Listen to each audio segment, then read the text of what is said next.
Welcome to Vocal Tips in 10 with me, voice professional and your host, Mogg, Cathey. The show where every week you'll get actionable tips in vocal technique, artistry, health, and more, all in 10 minutes or less. Your best voice is just a tip away, so let's go. Hello, friends. Thank you for being here. Today, I am jumping into some of my favorite vocal exercises. This was inspired by two things. One, I exercised this morning. If you're watching this on YouTube, I'm wearing workout gear, which is rare. I always wanted to be one of those people who just always has workout gear on. They always look like they either just got finished working out or they're headed to a workout. And I'm just not that person. You rarely see me rocking workout gear, but I did work out this morning and go right into teaching lessons. So I was like, I'm in exercise gear. And one of the areas of exercise that I do not slack on is my vocal exercises. So I want to share with you some of my favorites. And two, this is our next to last episode for 2025, which is crazy to me. We're in the holiday season, and it's one of the episodes I did last year. I ended the year kind of giving you the gift of some of my favorite vocal exercises. So let me stop talking about it and let me actually do it.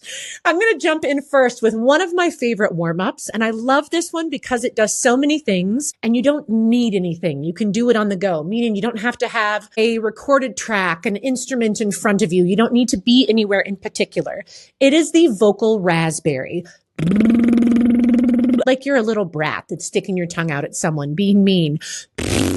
Like that's a little bit harder. So then relax everything. That's another thing I love about the raspberry. I feel like I have to get borderline meditative sometimes because if I tighten anywhere, I have a really hard time with it. So I have to really relax everything. It's great for breath flow.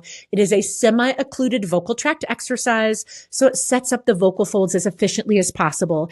And then because the tongue is out and you've got another oscillator, the tongue trilling, it helps really release tongue tension. So I feel like it does a lot at once. You can do the raspberry on anything, but for an on the go, don't need anything exercise, just do some vocal sirens. Think about a fire truck, an ambulance. So pitches low to high, high to low on that raspberry.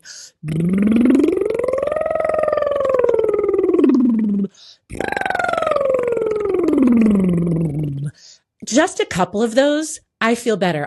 Another exercise I want to share with you is one of my favorites to do when you can't make much sound. This one is great for if you are in a hotel room or you have a roommate who is sleeping or you're in a busy, crowded room with a lot of ambient noise. You want to warm up or cool down or reset your voice and no one can hear this. It is a gentle hum on HN. Like you're going to say the word hun, but you take out the vowel. It feels so nice and buzzy. It's completely a nasal sound, meaning you don't have to have your mouth open at all. I like to do not a big volume, hold it for about 10 seconds, slowly work your way up and down.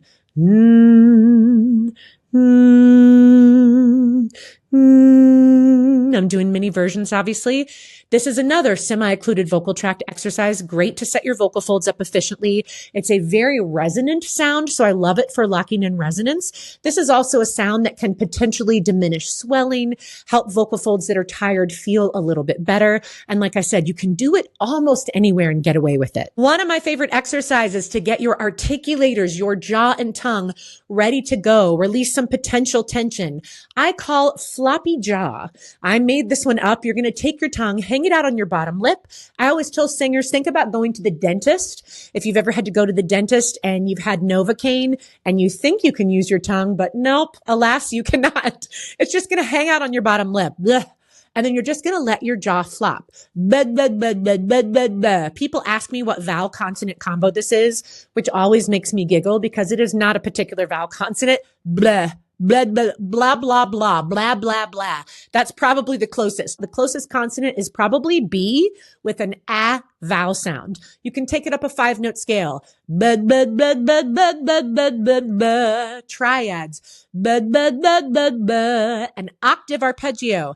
Blah, blah, blah, blah, blah, blah, blah. It gets the jaw and tongue working independently, gets me feeling really stretchy and ready to go really quickly. My favorite exercise to work my low register, some of you might call it M1, your chest voice, I don't really care what you call it, whatever works for you, is very speechy because because our low end is based in speech. It's the voice that we talk in. So I like to take an interval, let's say a fifth, and say, hey, hey, hey, hey, or yo, yo, yo, really relaxed and speechy. If you want a little bit fuller sound, I like to think about calling out to someone across the street from you. If it feels at all throaty, if you feel any constriction, any weight, discomfort at all, let it go back to speech. Hey, hey, hey, yo, yo, yo, yo, yo, yo. Conversely, if you find yourself getting a little too singery, which means you're letting more of that upper register come in,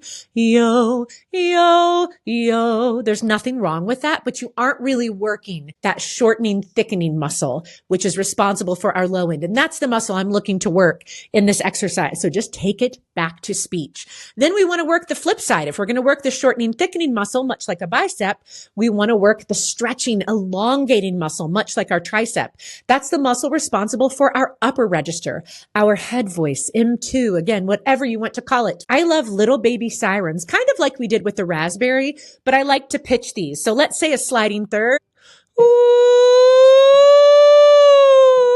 on a nice ooh vowel, kind of like a baby O. You look like you have a little bit of a pucker, and you want to hit the first pitch, slide through every note up to that top third, slide through every note back, sounding like a siren. So this takes a lot of flexibility and a lot of control. And I just love this one for stretching out that upper end. Like all of these, work it where it feels good for you. I want to give you two more. One of my favorite mixed voice exercises. I love to base it on sounds we already know how to make. Give me your best wham, wham, wham, wham, wham, like a baby. And I always tell my singers, I don't want you to be the cherubic little, clean baby in the perfect little outfit in the corner that has like a glow from heaven down on you. I want you to be the little snot-nosed baby that has probably the start of pink eye. And what I mean by that is this shouldn't be a gentle sound. Your voice is cutting through, getting people's attention because your eyes are hurting. Wham, wham, wham, wham, wham. Put that on pitches, 5-note scale descending. Wham, wham, wham, wham, wham. Wham, wham, wham, wham, wham. Wham, wham, wham, wham, wham. If you start to feel weighty at all with this, one of the little tips I love, it works for so much also. Take the tip of your tongue and gently touch the back of your bottom teeth. Gently. We don't want to trade one area of tension for another. I see singers like really pushing it, arching the tongue. It should be like a liquid tongue and it's going to give you a lisp, which is bad if you are using words, but for wham, wham, wham, you don't need it. And what it does is it puts some energy at the front of the tongue, which keeps that root of the tongue from over-engaging, which can happen a lot of times when we're doing more of those bigger mixed voice sounds.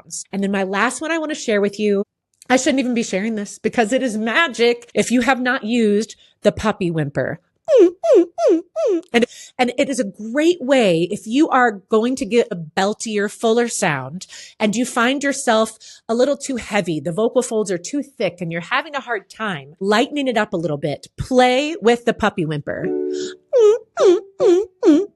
Should feel easy and effortless.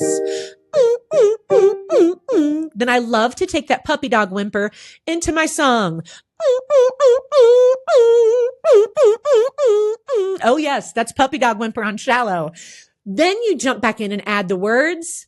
I can almost guarantee you, or there's going to be a big old percentage of you who are like, what is this witchcraft and wizardry?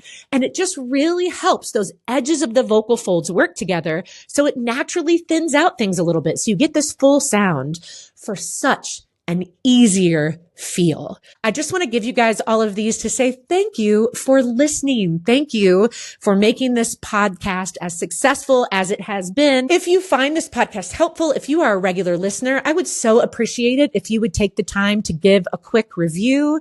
That would help me so much if you would share it with somebody else who is a singer, who cares about the voice, who wants to learn more. I sure hope it's helpful. Also, if you have ideas for episodes that you want to hear in 2026, please let me know. Put it down in the comments. Thank you for listening, and I can't wait to see you again in next week's episode.